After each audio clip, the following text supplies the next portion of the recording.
Hi, hello people, and from the title of the video, that is correct. We've got a Walt Disney World vacation in the works for September next year. We're going on September 26th next year. I'm very excited, and I thought I'd explain kind of our process and why this time we have decided to stay on site for the very first time, which I am so excited for. So as you guess, we've always stayed off site, and we went when we were 4, we stayed in a hotel, and Mum was kind of like, never again. And so from 7 all the way to the last time we went, when I was, how old was I this time? I was 22. I turned 22 there, that's why it confused me. From 7 to 22, we were staying in villas, in apartments, that kind of thing, where there's a lot of freedom compared to a hotel, and we were used to that space. So we wanted to start, because especially the last couple of times we've eaten at the Yak and Yeti and really enjoyed that experience. That food there I love, and like when I was younger we did a lot of character dining, but mainly only at breakfast. So we kind of wanted to start trying more Disney restaurants, but here's the thing. Disney restaurants are hella expensive. So the fact that they were running the free dining plan again for UK guests really helped. Now we're actually staying in a value resort, and I'll get on to why we're staying in a value resort literally next. We were only getting free breakfast, and me being the math nerd then kind of broke it down to see how much, if we upgraded to the regular dining plan, which is a table service, a quick service and 2 snack credits a day, how much would that cost us each a day. And literally a day, it's £38. That's all it is. And like when I said that to my parents to upgrade to that, they said, well, we would be spending more on food on that every day anyway. If we were staying off-site, we would be spending more than that each a day anyway, because we'd normally buy like bread, we'd have to buy milk. We'll still probably do that for having breakfast in the room we're staying in, nearly said. And like other like breakfasty things we'll probably have in the room, and so then we'd be eating off-site in like Outback, which we're still probably going to do at least once, and Miller's, because they're like my favourite restaurants, so we'd probably be still eating there. And then that's like over, say like it's $20 each, and that's just for dinner, and so we'd, you know, pay more for that food every day anyway. Why we chose value. So there was a massive kind of thing of my mum and me really don't want to stay in a hotel room, because we've been in villas and apartments and stuff for so long that it's great. And like for me, we live, as you can probably tell, a quite small house. We literally only have 1 bathroom, and like that's not an issue in everyday life, but when I'm on holiday, the fact that of having 2 bathrooms for me, oh my god, that's like a dream. Like just having that extra bathroom is great. We can get ready quicker. Like obviously in everyday life, the 1 bathroom, my mum gets up first, but then my dad, and then I do, and we kind of have specific times. When you're on holiday, you're all trying to get ready at the same time to get out at the same time, because we all go out of the house at different times. So it's kind of like when I'm on holiday, 2 bathrooms, because you just want that extra little bit of luxury. 2 bathrooms. So 2 bathrooms is kind of what I was there like, I need 2 bathrooms. It's kind of one of those, I just want 2 bathrooms for selfish reasons. And All Star Music Resort, they have suites in them, and they have 2 bathrooms for, I can't remember how much we are paying, but whatever. For the next kind of apartment, or you know, the next room or suite or whatever that had 2 bathrooms was a deluxe villa. It was Saratoga Springs we looked at, which was $2,000 or pounds, sorry, £2,000 more expensive. So we thought, right, if we go value this time, if we enjoy our time in a value resort, when we go for the 50th anniversary, now in 4 years time, we have 3 years of saving up, of staying in a deluxe villa, which is kind of like the dream. The dream. I know, and for 3 people, like that kind of like thing, I know is ridiculous, but haters gonna hate. I wanted to try more Disney restaurants. I kind of touched on that before, and like Disney is hella expensive. There's also more variety at Disney compared to like offsite. Offsite, there's a lot of steakhouses. There is a Mexican restaurant that we kind of, where we stay normally, which is Emerald Island Resort, is by. There's a lot of kind of Wendy's, Taco Bell, Outback. One of my favourite steakhouses is Manny's Chop House, but it's all kind of like that kind of thing. Obviously there's like Panera Bread, but it's all kind of the same, whereas like it's really hard to find good Chinese, good Asian food in Orlando. Do you know where has good Chinese, Asian food? Disney. Guess what's hella expensive? Disney. I was looking at the House of Blues like menu. I've never eaten there before. However, it seems like a very similar menu to Miller's Ale House, which I have eaten at before and I enjoy greatly. I remember what I'd eaten there, and I kind of remembered what Mum had eaten.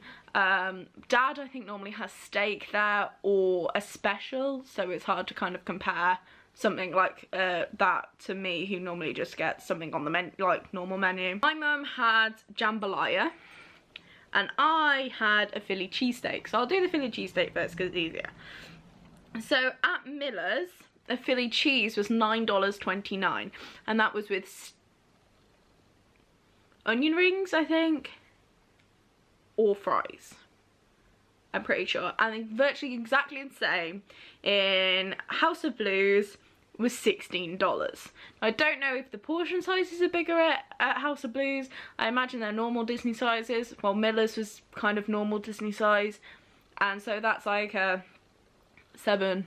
just $6 something difference. So that was quite significant.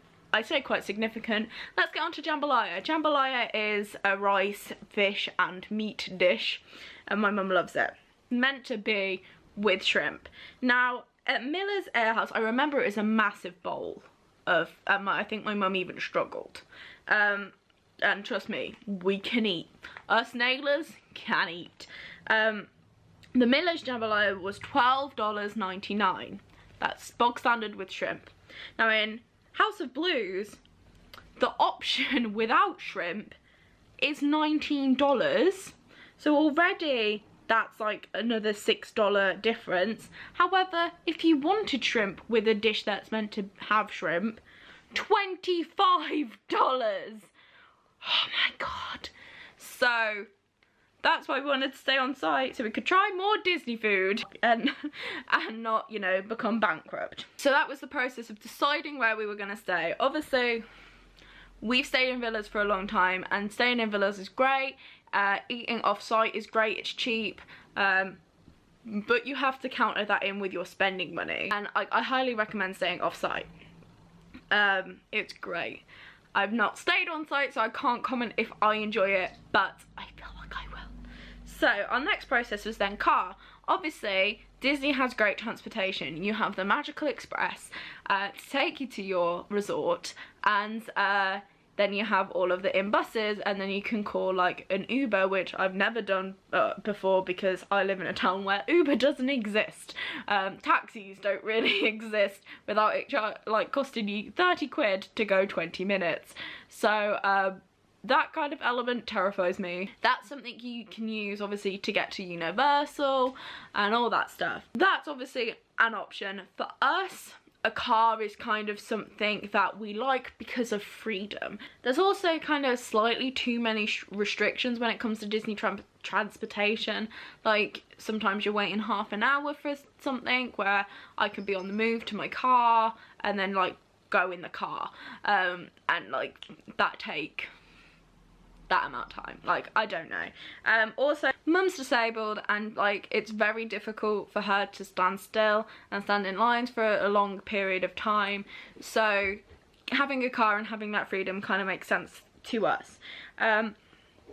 After watching some, it was Charlotte was on about booking her trip to Florida this September and mentioned a fly drive, and I haven't looked at fly drive, or we haven't looked at fly drives for years, because my dad's one of those people that as soon as he finds out it's cheaper to do it separate, that's what he's forever gonna look at, when fly drives now seemingly are a lot cheaper.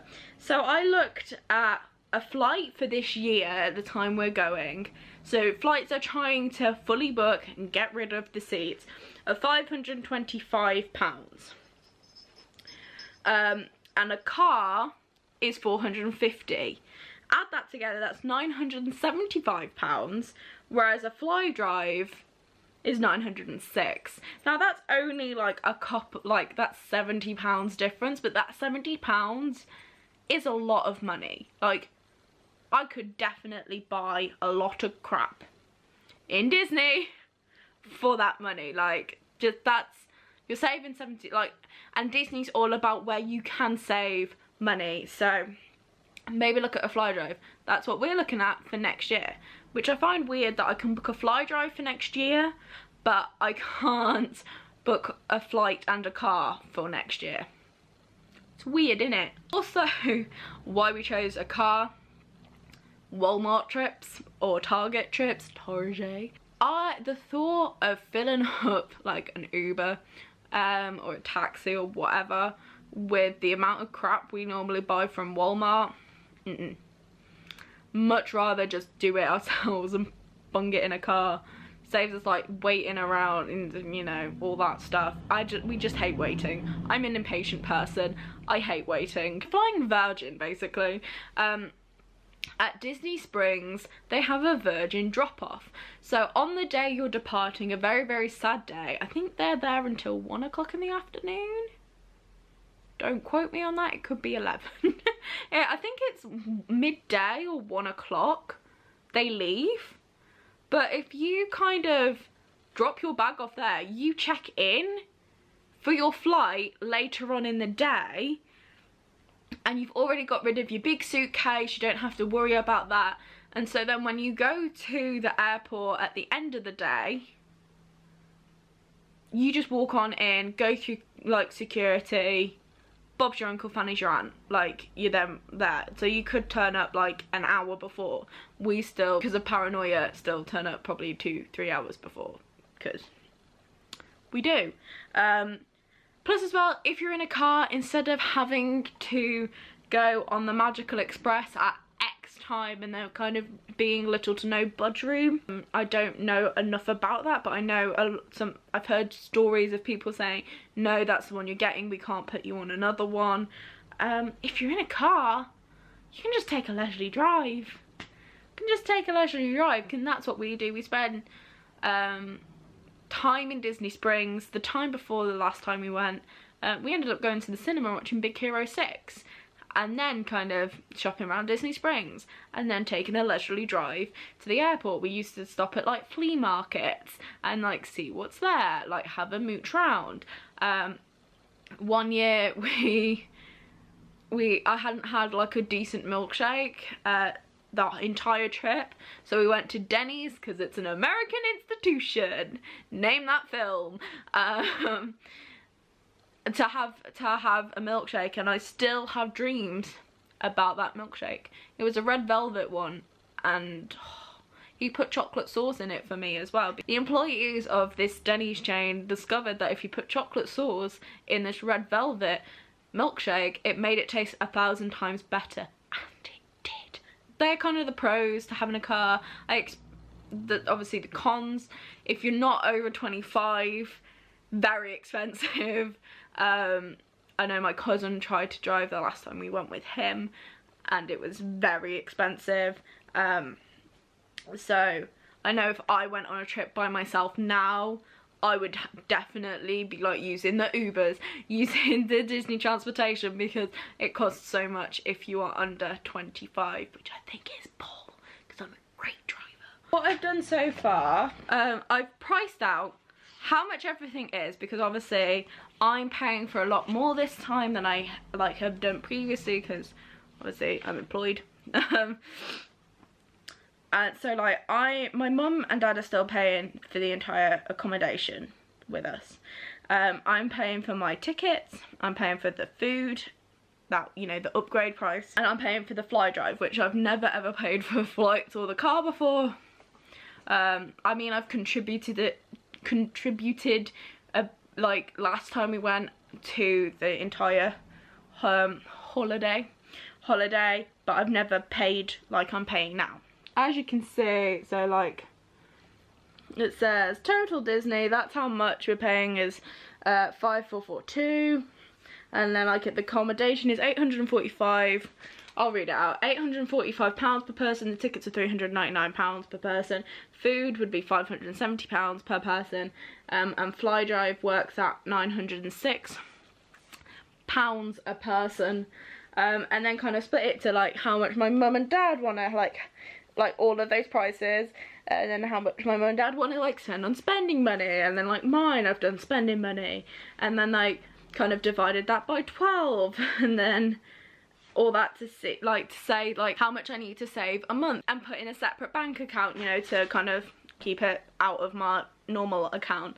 I've put it in like a everyday saver thing, so I put it in like an everyday saver, so it's earning interest as well. So I've also highlighted when I can book restaurants, because I'm that sad. Apparently it's Friday the 30th March I can start booking restaurants. And I may explain my kind of method to that, because I am not going to book something every single day. I hate having a fully planned holiday, and I feel like Walt Disney World's kind of making you do that now. I don't enjoy it, so I'm gonna see how well we do. Like, I'm gonna book ones that I really want to do, and I've like even got a list of restaurants that I really want to try, because I'm that sad. I haven't done when I can book fast passes. I'll look at that close to the time, because I mean, if 180 days out from when I go on holidays, March next year, I've got some time to figure out 60 days. Also, fast passes aren't like the biggest thing in the world for me, because as I feel like I've aforementioned, my mum is disabled, and we have a guest assistance pass, which you go to an attraction, they give you a comeback time. Kind of works like the old fast passes. You come back at that time, they let you in the fast pass line. Saves waiting around. However, the fast passes do help, because you can strategically place them. So I did that last time. We went to Magic Kingdom, go left. If you're in Magic Kingdom, never go right, right's busier. Go left, and obviously I was thinking, right, so you have like the Swiss Family Robinson, you have Jungle Cruise. I kind of said like, right, mum could get a time for Jungle Cruise, we could go in the Tiki Room, or I could get a fast pass. I think we did, mum got a time, we went in the Tiki Room, it was then about alright.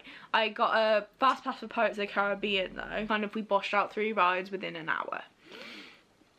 And we got there at 9 o'clock, and it was the day after Hurricane Matthew, so it was like hella busy. It was a Saturday. But what I'm saying is basically with the guest assistance, if I can spread it out, it can kind of get a lot done quite quickly. So that is my process of booking Walt Disney World. This time, my dad's always done it previously offsite. I've kind of been involved but not really been involved. I've been heavily involved this time, and we've booked with Disney. I'm interested to hear people's tips for staying on site, because this is the first time I'm staying on site. I was thinking about making tips for off site, but I don't know. Thank you very much for watching. As I said, what are some of your tips for staying on site? What are some of your tips for booking Disney? Leave them in the comments below so other people can read and knowledge can be shared. Yeah, thank you very much for watching. Bye! And hello, monkey! Tiddler, you haven't been in a video for ages. Come on, darling. Monkey. Yes, hello, darling. This is our old... Yes. Yeah, she doesn't like the new cat. The new kittens. They're not being grumpy at you. Gus is asleep. She's 13 and quite grumpy. Look. Okay, grumpy girls. I'm sorry, darling. Go on then, Tiddler. Her name's actually T2.